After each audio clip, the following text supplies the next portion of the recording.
What's up guys, Charles from 3DXDev. Welcome to a new video, and today we're going to talk about my best video settings on the Nikon Z6 II.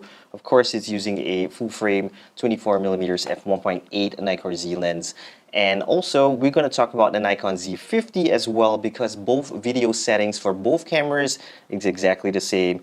The only difference is that the Nikon Z50 is an APS-C camera, and the kit lens that it's using is of course just an f3.5. On the other hand, this Nikon Z6 II, I have the f1.8 lens. So when using such a wide aperture lens like f1.8, we always use an ND filter. So let's take a look at the settings right now.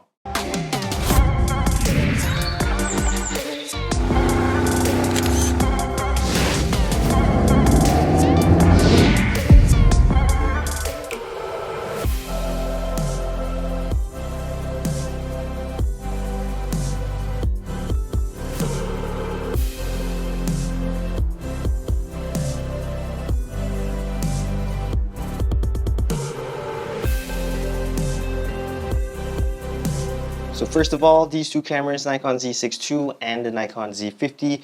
First of all, I always shoot at 1080p 120 frames per second in the day shots, specifically in the day shots.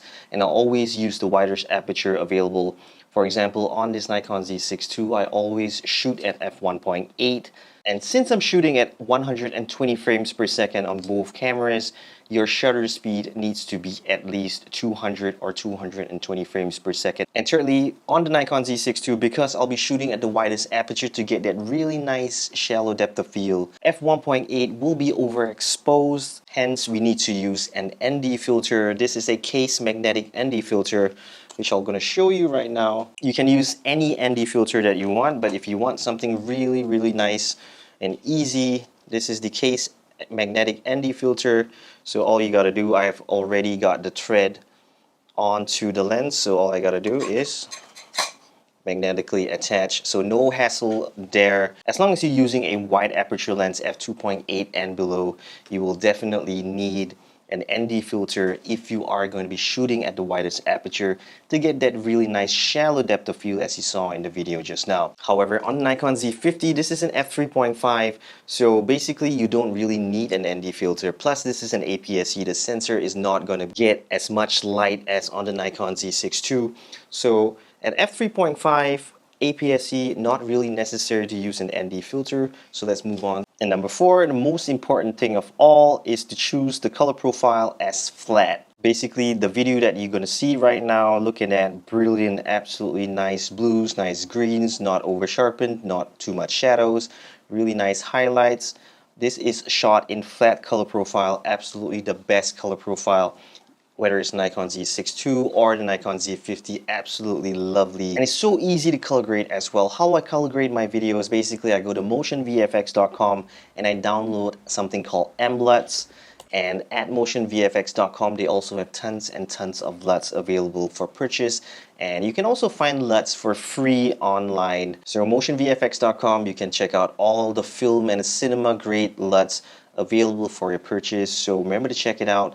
Download mLUTs at motionvfx.com for your Final Cut Pro. And also, if you wanted some free LUTs, you can actually just Google for LUT packs and stuff. One of my favorite YouTubers for Final Cut Pro tutorials would be Ryan Nangle. You can check out his channel. He also has LUT packs available for you to download, or some of them you need to pay for it. But Ryan Nangle, Final Cut Pro guru, one of my favorite. So that's number 4. Basically, using the flat color profile looks already absolutely brilliant straight out of the camera. And if you wanted to do any color adjustments or color grading, fifth of all, go into the settings on your video and actually choose focus mode as AFF, full-time autofocus. And also, if you scroll 3 below, electronic VR, actually turn that off, because electronic VR actually makes the video a little bit wobbly when you pan the video, because this already has 5 axis of IBIS. So electronic VR, not really important.